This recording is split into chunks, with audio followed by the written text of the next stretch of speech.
trip through time and space, a journey back into the past, a trip that will reveal the greatness of blackness, a passage of time that will unlock and unblock the mysteries of the mind, your hidden black past, the great achievements that have been done in the skins of the melanated sun.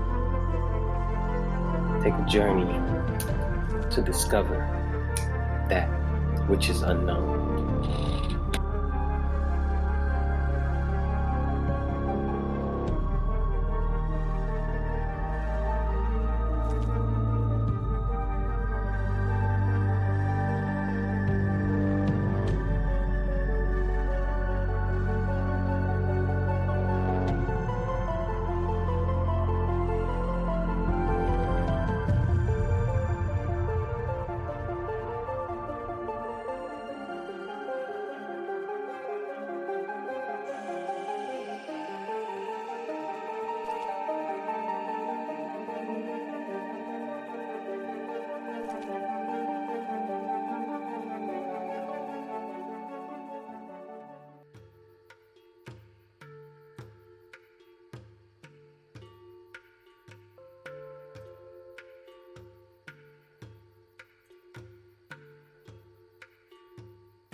All right, so this presentation picks up where my last presentation left off.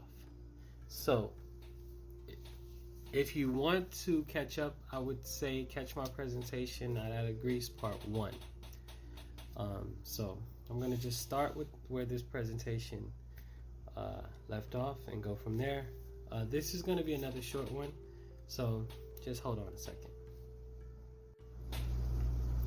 So these are pictures of satyrs, what the Greeks represented satyrs as looking like, and you can clearly see that these are African brothers right here. This is Calebus and Betos, the sons of Sidippe. It was a priestess of Hera. I mean, clearly these are brothers like with locks and the whole 9 yards. You can see that. This is how the Greeks represented some of their people. This was as late as 400 BCE. So, when I talk about Black Greeks,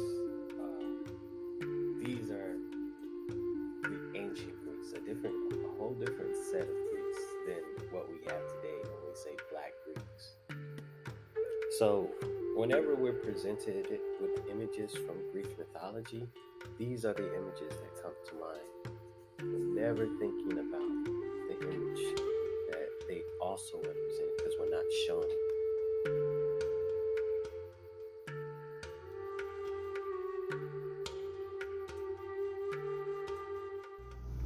Once again, we have another bust of a Greek man from Anatolia. This is 200 BCE, and this is what they represented Socrates as. As a matter of fact, there was some discussion, questions on whether Socrates was black. It's very interesting. And this is from the sarcophagus of Agia Triada, 1600 to 1450 BC. It's men carrying calves and a model boat as a sacrifice to the dead. Note that unlike the other half with the females, there is an original material on the end to indicate skin color, and which clearly shows that Minoans were black people. So, we see that they are melanated at the very least. Here is a more, here's a bigger picture of that same picture. So here we can see that, these are white people, and these are people of African descent. Clear, right?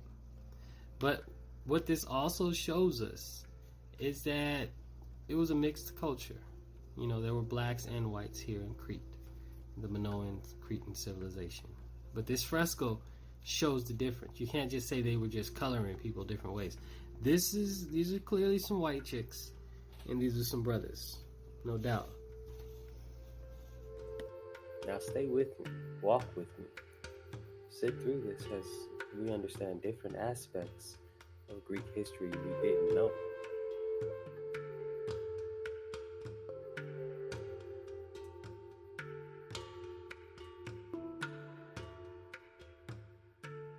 Alright, so these are what's called a hekte. It's a Greek coin. It's around 387 to 326 BC. And it was an ancient Ionian Greek. It was from Phocaea, which was an ancient Ionian Greek city on the western coast of Anatolia. And we can see here that this brother has a fro and everything else going on here, right? Once again, Greek silver coins with the representation of brothers on the coins. And so some people say, once again, Socrates was black. And so people, used to have an issue with the way he looked in the Hellenized ancient. Once again, this is a head from the statue of Hercules from 188 to 117 to 188 Common Era from the Villa of Emperor Hadrian at Tivoli, Italy. So this is clearly, he's got curly hair. Does this look, it could be a mulatto type brother. This is a scene from Sacrifice by Canon and his family fresco in the Palmyra Temple of Bel in Europa, 100 AD, Natural Museum of Damascus in Syria. Now these are clearly some brothers here in Greece, represented in Greek paintings. As it concerns Hercules, Herodotus in Book 2 says, besides many other evidences, there is chiefly this, namely, that the parents of Hercules, Amphitryon and Alcmene, were both of Egypt by descent.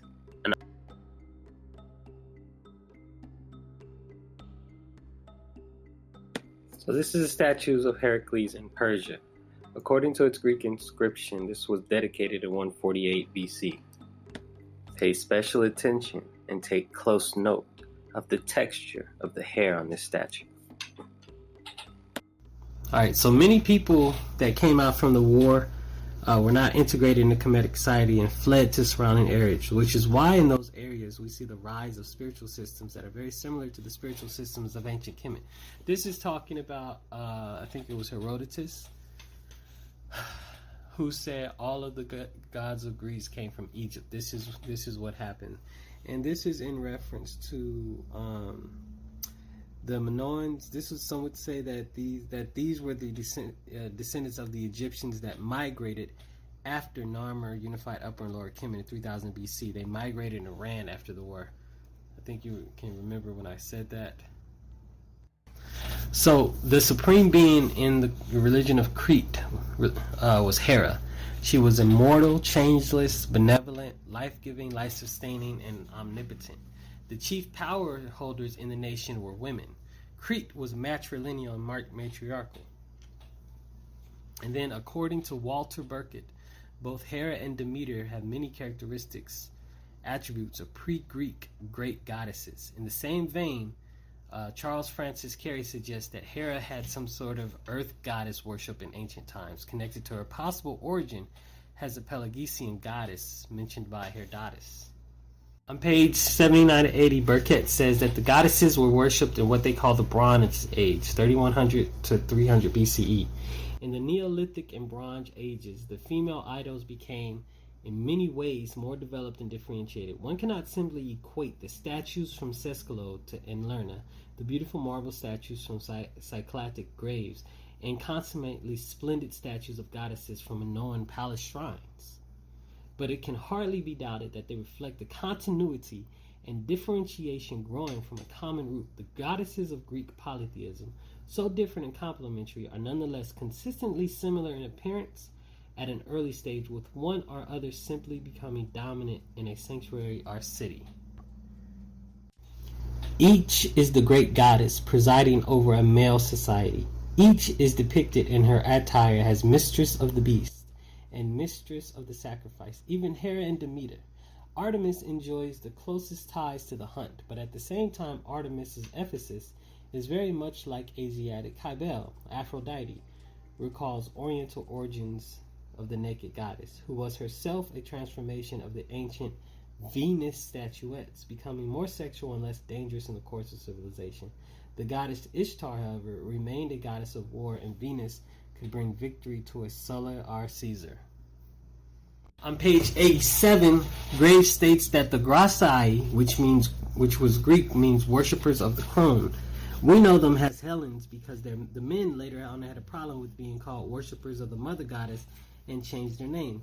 Helen was a male deity in Greek philosophy.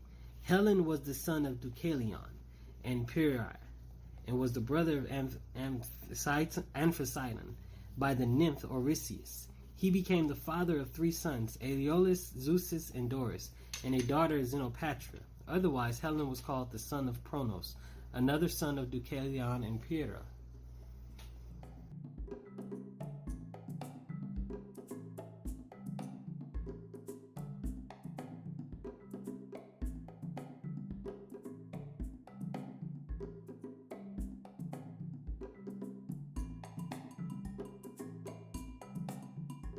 Europa is another goddess that was worshipped in the Bronze Age and comes from the Africans that impacted the world today. According to Robert Graves, she is the ancestress of the European tribes.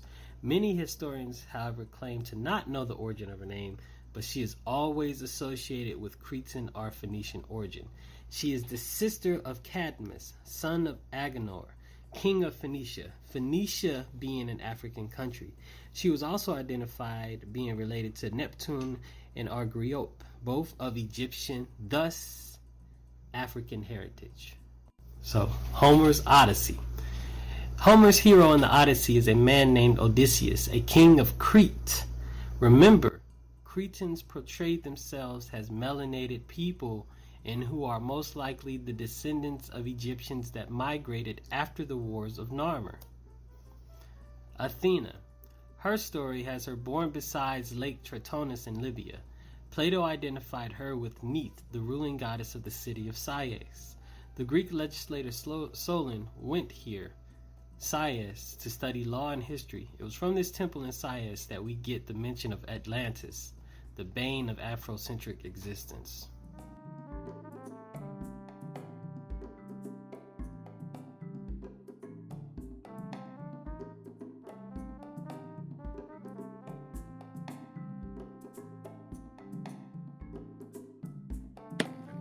Catch me for part 3 of the Not Out of Greece, the African influence on Greek culture. Say it with me now. I am black, I am strong, I am great, I am powerful. I am black, I am strong, I am great, I am powerful. I am black, I am strong, I am great, I am powerful. This is just one limitation to be transcended. One